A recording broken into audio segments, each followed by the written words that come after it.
El doctor Daniel López Rossetti, además de ser cardiólogo y especialista en estrés, es escritor y ha sacado el segundo tomo de este libro que se llama Historias Clínicas 2, que es apasionante. Acá hay 10 personajes ilustres, ¿sí?, que les hizo la historia clínica y le preguntaba si en estos enfermos ilustres había algún obeso. Porque, digamos, hay personajes que van de Sarmiento al Quijote, Darwin, Tutankamón, Beethoven, Freud, Tita Merelo, Belgrano. ¿Sarmiento me decís que era obeso? Sarmiento tenía, sí, casi seguro entre el límite. Gordo. Habría que sacar lo que decía el colega, el índice de masa corporal, pero el aspecto físico era de enfermedad pulmonar obstructiva crónica, era fumador, fíjate el tórax de Sarmiento, y claramente sobrepeso. Eso, él mismo lo decía, lo cuenta en anécdotas, era un gourmet importante y aparte comía cantidades infernales. Pues yo lo que te decía, mi duda es que antes había menos gordos. Lo que no sé, antes había menos gordos. Había menos gordos, sí. Había menos gordos. Había menos gordos. La gente no era gorda, podía haber, digamos, excedido. Pues la comida no era tan procesada como hoy, Chichi. Pero no era envasada, es por eso, seguramente. El movimiento físico, dos cosas básicas. El movimiento físico, él fue minero.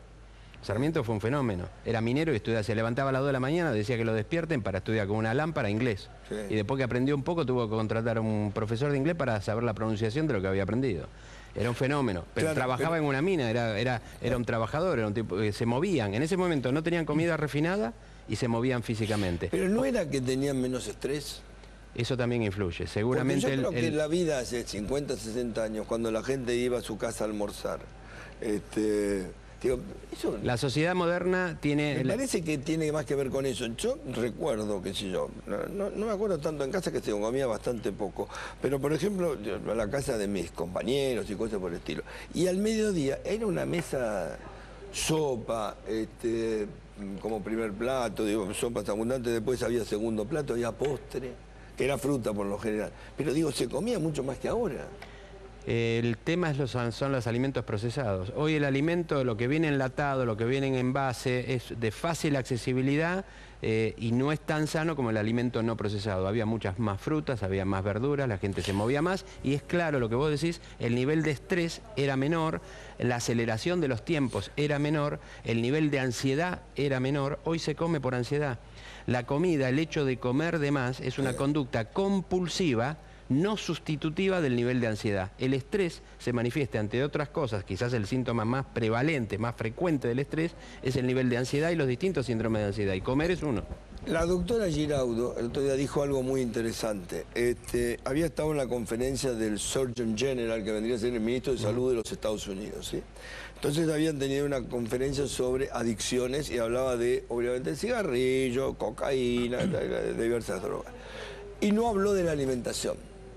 Entonces cuando termina... No, la alimentación puede ser adictiva. Espera. Cuando termina la conferencia del Surgeon General, que es, digamos, el superministro de Salud de los Estados Unidos, la doctora Giraudo le pregunta, ¿y la comida usted no la incluye? Y le dijo, habría que estudiarlo. O sea que para los americanos todavía la comida no tiene categoría de adictiva. No, eso no es cierto. Pero digo, con la cantidad de obesos que tienen... No, pero es claramente adictiva porque hay un circuito en el cerebro que es el circuito de recompensa. El circuito de recompensa hace que lo que a vos te genera placer genere una sustancia, un neurotransmisor que se llama dopamina y te da placer. Circuito de recompensa. El objeto del placer puede ser variable. Puede ser la cocaína, puede ser el trabajo, puede ser un hidrato de carbono. El objeto de placer.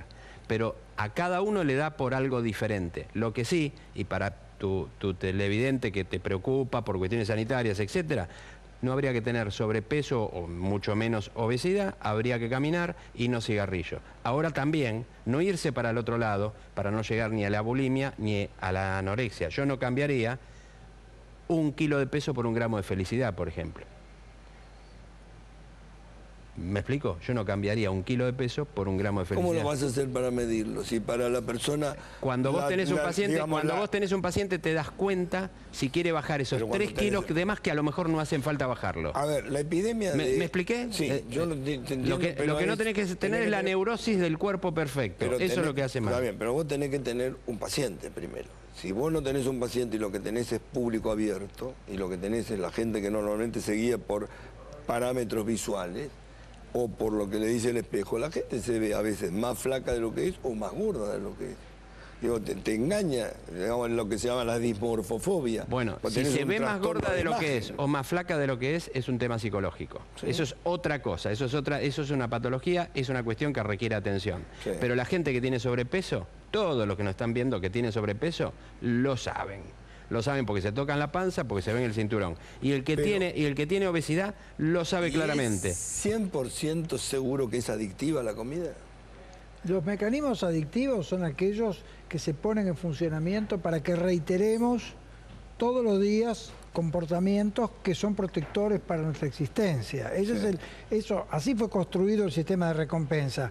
Vos haces algo que está bien hecho y yo te recompenso haciendo que eso que haces resulte placentero. Sí, pero si no está bien hecho que yo coma, por ejemplo, algo que me hace mal, pero me gusta. Bueno, eso es el problema. Con los alimentos, los en los son alimentos ricos, naturales hay una proporcionalidad entre los efectos nutritivos y los efectos recompensantes.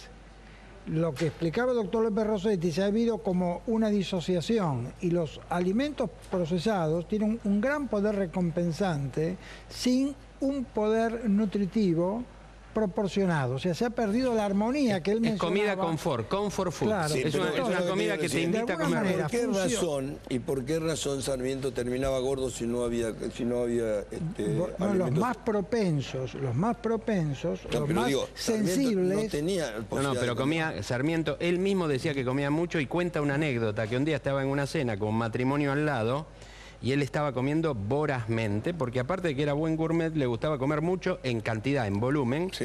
Y el hombre que estaba al lado, para hablar, para entrar en conversación, lo miró y le dijo, le envidio su apetito. Y él miró a la mujer, lo miró a él y le dijo, yo le envidio a su señora.